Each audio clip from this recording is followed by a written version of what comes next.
China has launched one of its most aggressive narrative campaigns against Japan in years, accusing Tokyo of being a military threat to Beijing, reviving Japan's wartime militarism, and even pushing the idea that Japan's southernmost prefecture of Okinawa should be independent. Is this all China's spontaneous response to remarks made by Takaichi Sanae in the Diet on November 17th? Or is Beijing's rhetoric part of long-standing propaganda it now has the opportunity to amplify and internationalize aggressively? In today's show, we're focusing on why China is promoting Okinawan independence at the same time as secretly claiming the islands for itself. And how does all of this connect to Taiwan, the US-Japan alliance, and to the Indo-Pacific balance of power? Hello and welcome to Taiwan Talks. I'm Ian Kavat. To discuss this and more, I'm joined by Peter Mattis, the Jamestown Foundation President, former US Congressional Executive Commission on China Deputy Staff Director, and Lai Yizong, Prospect Foundation President. Peter, welcome to Taiwan Talks for the first time. Thank you for having me. And President Lai, welcome back. Thank you. So, Peter, let me start with you first. So every time China has a rift with Japan, it launches this narrative war. Is there anything different this time? I think, if anything, it's that it is strong, it is passionate, it is over the top, as it always is. But this seems particularly nasty with the language of chopping off her head with respect to the Prime Minister. And it's really like the kind of distasteful wolf warrior diplomacy that was there during COVID, directed toward the Swedes, toward the Czechs, towards many others. And President Lai, China has tried to tie this very much to Taiwan's security. Is this the reason why it is more vicious, as Peter said? I think if it's just about Taiwan security, then China does not have to go to this far. Because, first of all, the way that the Prime Minister Takaichi said is about its own circumstances. And Japan probably need to dispatch its self-defense force to react to something, but never mention anything about defending Taiwan. The way China is doing this is over the top and basically is doing something else. So I believe that there's some bigger agenda in this, rather than just simply a personal hatred toward Takaichi himself. And Peter, if we can now focus on the Okinawan independence campaign, which is being pushed by China, why is it the centerpiece to their information campaign? Because the centerpiece of U.S. projection power in East Asia comes through the U.S.-Japan alliance, right? If there isn't a U.S.-Japan alliance, then there's no real way for the U.S. to protect Taiwan, to assist Taiwan, to work with the South Koreans, and frankly, do almost anything else in the South China Sea or the East China Sea. So this really is a core, key piece of it. And when you're looking at how Beijing sees its own power, right, they feel like they are stronger. They're probably contesting for #1 in the world in terms of comprehensive national power, as they put it. And they are preparing for war with Taiwan. So this kind of urgency, this kind of situation means that they want this to go forward, right? They've been involved in the Ryukyu and Tibetans movement for years. And you can't say that this is necessarily new. It's probably new in terms of how specific they are being and how open they are being about it, rather than keeping it relatively quiet or relatively local. Because there are so many bases, US bases in Okinawa, it's in some cases the centerpiece of the US-Japan alliance. And if that doesn't work, if the Ryukyu Islands are out there, right, they're closer to Taiwan than people tend to think they are. Because we think of, it's so many hours of flight from Taipei to Tokyo. But the Ryukyus come all the way, very, very close, right? And that's why Taiwan is a part of the first island chain. So in many respects, I think you have to look at it in this context of Beijing's concept of its own power, how they see the urgency of their own situation, and how they're trying to push and get ready for some sort of war in 2027, some sort of preparation. And then that this is really the key piece of whether or not the United States is able to be involved in any sort of conflict or able to maintain some kind of deterrence in the Taiwan Strait. Right. And President Lai, we showed the clip from China's state TV. They were criticizing the annexation of Ryukyu in 1879, the disappearance of kingdoms. But how sort of ironic is that, given China's own history of sort of annexations and oppressions, and also its stance on separatism? Yeah, I think that China always selectively try to use any narrative they can have in history to justify their positions. And in this case, it's about Okinawa. China would like to say that the Okinawa during the Ming Dynasty, like this around the 14th century, is a tributary state to China. But that basically means that Okinawa is paying something in order to gain the Chinese recognition not to invade Okinawa. That's the whole idea. If you're talking about it being a tributary state, then your sovereignty is under somebody else. Then how about the Song Dynasty at that time? China at that time actually signed a treaty with the Liao, another kingdom Liao, and in that treaty, Song actually annually gave them something in order to make a peace with Liao, and then the Liao also become a brother, probably older brother, and Song is a younger brother, or the vice versa, whatever. So that if the Chinese assertion about Okinawa is justified, then how about during the much earlier? And then China basically is a subservient to the Liao countries. And how would you explain that? Right. So you're saying it doesn't confer sovereignty. Yeah. Obviously, there's no administrative control. So that argument is weak. Okay, let's now go to the second question. Japan's Sankei Shimbun reports there are more than 40,000 posts on China's social media platform Little Red Book on the so-called undetermined status of Okinawa or Ryukyu, the name of the archipelago kingdom before annexation by Imperial Japan in 1879. But another narrative has emerged, which is China's own claim to Okinawa. It's based on this, as the Global Times says. From 1372, the Ming Dynasty formally established a tributary relationship with the Ryukyu kingdom. Ryukyu acknowledged Chinese imperial authority and followed the Chinese calendar. The Chinese also say this. The word Ryukyu comes from the Chinese word liuqiu, meaning giant dragon.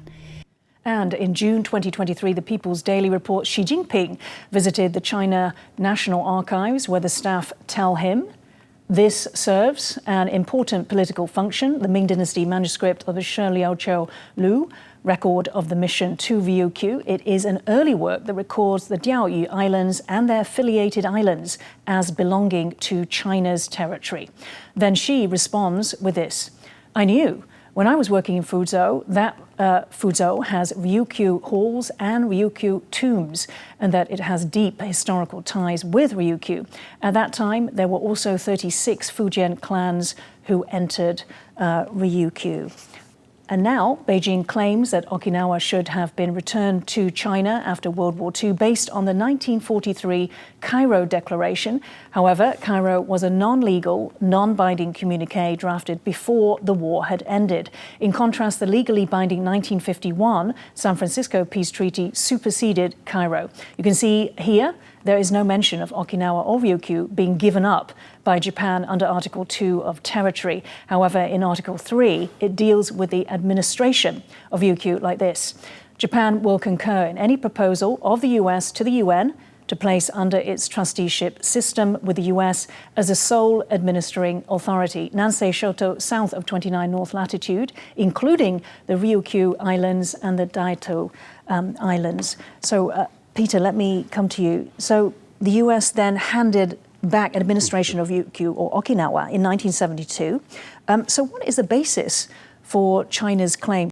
I don't believe there's any basis for Beijing's claims, because you can look at the historical piece of it and look at the different dynasties, and frankly, like who belongs to who, right? The Yuanchao is not exactly a Chinese dynasty. The Qing dynasty is not a Chinese dynasty, right? And in some cases, these, like the Song dynasty in the south, covered only a very small part of modern China today, or the PRC today. So to kind of make these historical claims and to shift it as much as they have, I believe this is basically the party's continuing use of propaganda to try to shape people's thinking, to try to invent claims. And if there's one thing that we know about the Chinese Communist Party, it's that they know how to change history, right? There's an old joke among historians that, for Marxist-Leninists, the future is certain. It's only the past that changes. Okay.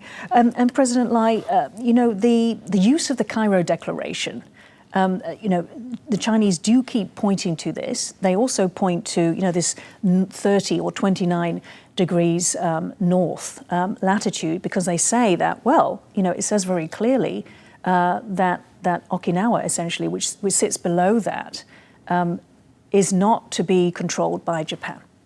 Well, the earlier, what China used the Taiwan Declaration is about that how China can rightfully own Taiwan. Due to the fact that Taiwan Declaration talks about that how the Formosa, Taiwan, should return to Republic of China. And the PRC assertion is that in 1949, PRC already succeeds the ROC regime, so become the rightful the representative of China. And thus, Taiwan returned to the ROC, and then that means that it returned to PRC. So that ended the issues. And then now the China sort of upped the ante, started to argue that even Okinawa, through whether the Kyoto Declaration or Potsdam Declaration, should be part of China. And I would say that this is sort of the far-fetched and also the arbitrary usage of anything they can have to justify their causes. And I would say that the whole idea is to get rid of the U.S. bases away from the Okinawa, and completely destroy the U.S.-Japan alliances, so that not just about Taiwan, the U.S.-Japan won't be able to come to help, but also should the China successfully separate the U.S. from Japan, and then China will be able to very easily dominate the whole East Asia, and then to push forward all the way to Hawaii and force the United States to go back. So that basically is the historical and also so-called legal justification for their attack in their competition vis-a-vis the United States. And that is something that we need to know this very clearly. And Peter, when it comes to Okinawans themselves and whether they seek independence, so there's varying results from polls over the past 10 years, from a few percent to 8% seeking independence, and a much larger number, 20%, wanting greater autonomy. So, is there a major independence movement then? If we look at those figures, do we have any clear proof? What is Beijing doing here? Amplifying a minority view? I think you've hit it exactly right. There's not a strong movement. It's a set of fringe sort of people inside the Okinawan populace that are looking for something different. And in some ways there is a natural give and take that should be there between Okinawa and Japan, right? But said most people are content with the arrangement and simply want to change the terms of kind of that sort of natural give and take of being a state within a federal sort of system, right? And that makes something that's pretty normal, pretty comfortable. But Beijing is trying to find whatever wedge it can to split the U.S.-Japan alliance for the reasons that President Lai has just said, right? This is one of those things where if the U.S.-Japan alliance breaks, the whole security architecture, the whole sort of order such as it exists in East Asia starts to change dramatically because there's no substitute for this alliance. And is there also the sense of Beijing exploiting sort of like this colonial exploitation narrative, especially with the U.S. forces being there? Well, I mean, there's a huge amount of irony because, if you look through Chinese history, and because they say they don't interfere, they don't conquer, they don't do these things, but the dynasties that the Chinese system is the most proud of, are the dynasties that expanded the empire, right? Like, do we really believe that it expanded peacefully in the Western Han, in the Ming, in the Qing, or, where they still make a basis of claims? There's a tremendous amount of irony because you can't look at the way that even the CCP today has treated the Xinjiang, sort of East Turkestan, the Xinjiang Uyghur Autonomous Region, its control, Tibet, even Inner Mongolia, and to some extent, frankly, even Chinese areas with the language policies and the ways that are sort of driving, people in Guangdong and Sichuan to reflect a party-centric view of what it means to be Chinese. Like, how is this not a colonial practice? Okay. Now, when it comes to Beijing's narrative on Japan's militarism, however, the rhetoric has intensified. It's also shifted from "don't forget Japanese militarism" to "Japanese militarism is returning," from "remember history" to "history is repeating."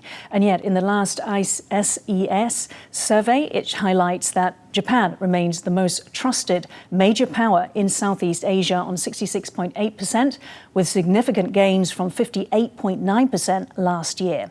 We're now showing that trust factor measured across each ASEAN country, comparing Japan with China. For ASEAN as a whole, trust in Japan was 66% compared to China's 36%. In every single country case, Japan scores higher, even in pro-China countries like Cambodia, 73 to 41, Laos, 68 to 66, Malaysia, 57 to 31. President Lai, let me ask you, this is one authoritative survey, as we know, by the Institute for Southeast Asian Studies. China continually claims that it speaks for the region, even for the world, in fearing Japan's militarism. But actually, is there a different picture here? I think definitely. If you look at the IC's survey every year, Japan, not just about this year, but traditionally Japan always occupy probably very number one, number two places among the Southeast Asian country with the most confidence and the most trustworthy country with. China always rank much lower, although Chinese has a much bigger economic influences. But the way that those countries look at them is not just about economically is important, but politically is threatening. So this is a kind of fear that many South Asian countries they have with China. So basically, the view about China and Japan is just the reverse about what China expected them to see Japan and see themselves. I would say that the issue also needs to look at in a way that when we look at the Japan itself, that about the histories, many South Asian countries, way back probably about 20 or 30 years ago already, when China launched the history attack against Japan, and they say, well, Japan is a peaceful country, and we've been receiving all the goodies from Japan since the end of World War II. We no longer see Japan in that way. Right. Peter, so is it China that has this credibility, this trust problem? And also, you know, despite what we said, is this still a very dangerous narrative? Well, yes. I mean, China has a trust problem because you can look at all the agreements that the CCP has ever signed with anyone, right? You have something like 13 intellectual property agreements with the United States that have not changed any of the theft. You have, well, you could call it the first United Front and the second United Front with the Kuomintang, right? None of these agreements have ever been kept. The investment agreements that have been pushed with Pakistan, with Cambodia, with Laos, others, right? It's never been the full value, right? They've made big announcements for, you know, tens of millions or hundreds of millions of dollars, and then maybe only 10% or 15% comes through. And a lot of it gets diverted in places like Laos and Cambodia into the pockets of local elites, right? So it is a trust problem. It is a dangerous narrative because ultimately we do get shaped by the things that we hear and we see every day. If especially it's repeated over right, and over. Repeated over and over, right? If it's coming to you on your phone and it's coming to you on the radio and it's coming to you, you know, when you're in a taxi getting around Taipei, or if you're seeing it on television, like if you're seeing it in advertising, like these are all ways in which things get to you. And our cognitive wiring makes it so that we anchor on what we first hear. And if this is the first way that we hear something, or the first way that we understand something, our understanding tends to be anchored there, and it's harder to dislodge it. So the more that they can push it, the more that they can drown out other alternative voices, right? Because our attention is the choke point here. The more that they can fill our attention with this kind of narrative, the more we're likely to believe it, and the less we're likely to believe truth and facts elsewhere. Right. And President Lai, you know, this victim narrative, isn't it? So it's not that China, it's that Japan is the aggressor and China is the victim. China and Russia have both supported or invoked the obsolete sort of enemy state clause in the UN Charter. They want to portray Japan as the enemy, essentially, not just a defeated nation, but a nation that doesn't have the same rights as other countries in the international community. I wanted to tell you that several of our viewers took exception to as describing these clauses as obsolete. What's your view on that? I mean, obviously we know there was the UNGA resolution in 1995. However, those clauses do still stand in the UN Charter. I think that probably is a remnant after World War II when the victory country, and they are still concerned about the Japan and Germany, and among others, they could just come back and they return to the militarism. So that is the causes that's been stayed there. And then, of course, whether some country would like to revoke, but there will be other countries like China that decided not to change anything. So I think that's why it had been staying there. But the issue that China suddenly took this on Japan, I think there's another angle that needs to be looked at very seriously. That is, China probably could have initiated a preempt attack against Japan. The reason is that during the letter to the United Nations Secretary General and asked the Secretary General to distribute to all nations, what China said is that Japan is doing about the possible assistance to Taiwan is the intervention of Chinese domestic affairs, and thus China has the right for the self-defense to attack Japan. So this is the first time I saw when China started bringing the Taiwan issue into the United Nations in the context about the probably foreign assistance. And China said that I'm going to attack any country, including Japan, who probably would, in my view, see as an intervention on domestic affairs. And that's about Taiwan. So I think this letter is not just about Japan, but also to including the United States. If you decided to assist Taiwan, I will preemptively attack you. So that is something that China wants everyone to listen. All right. But Peter, very quickly, I mean, what is the basis to that? The simple fact of the matter is a war of aggression is illegal under the UN Charter. There are plenty of things that China does that are not actually acceptable under the UN Charter, not the least of which is some of the treatment of minorities, the treatment of language use. So let's just remember that this is a very selective interpretation of what these things are. And it's the rule by law, not the rule of law, right? They're not looking at this as a principle. They're looking at it simply as a tool to move state power. But the fact is, a war of aggression is illegal. Therefore, in some sense, it doesn't matter. Once we enter this world, right, it is a war, and it is something that will involve not just Taiwan, but Japan, the United States, the Philippines, probably Australia, and the impact is going to be felt worldwide, simply because of the amount of container traffic, the sort of critical components, whether they come out of Taiwan or China, shipping will be disrupted. So I think we just have to accept the idea that this is not something that can be clean, it's not something that can be nice, and this is why it is important to deter aggression and why it is important to make Taiwan defensible and indigestible, if you will, if Beijing decided to attack. Okay, to that point now, because the Japanese PM's remarks in the Diet on the November 17th have been so misreported, let's go back to our actual remarks. The Prime Minister was asked by opposition lawmaker Okada Katsuya, when asked about the possibility of a Chinese naval blockade of Taiwan, you said it might lead to a survival-threatening situation. I don't intend to say it's absolutely impossible, but under what circumstances did you think it could reach that situation? Then she responds after several qualifying remarks. If a military attack occurs against Taiwan, including in a naval blockade conducted by warships combined with other measures, the use of force could occur. For example, in the US military, if the US military intervenes to lift the blockade and other uses of force occur to prevent that, such scenarios are conceivable. In such cases, the situation that arises must be assessed comprehensively.